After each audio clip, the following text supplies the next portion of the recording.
আজকের সন্ধ্যাটা ছিল দারুণ এক অভিজ্ঞতা। আমি, আব্দুস সামাদ ভাই, এমদাদ ভাই, জুবেল ভাই ও রুম্মান ভাই একসঙ্গে গেলাম এক ওয়াজ মাহফিলের মেলায়। মেলায় ঢুকতেই চোখে পড়ল নানা ধরনের খাবারের স্টল, মানুষের ভিড় আর চারদিকে উৎসবমুখর পরিবেশ। মেলায় গিয়ে শুরুতেই একটা কেচাল বাঁধল, কে খাওয়াবে।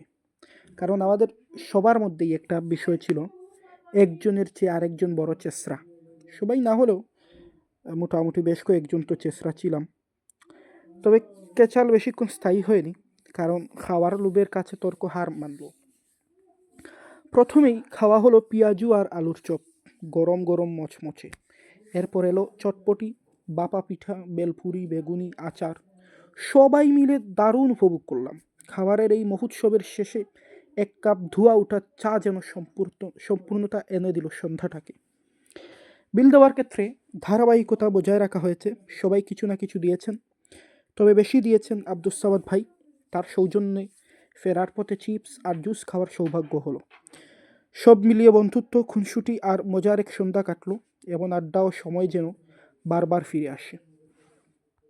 ধন্যবাদ আব্দুস সামাদ ভাই, এমদাদ ভাই, জুবেল ভাই, রুম্মান ভাই। আসসালামু আলাইকুম।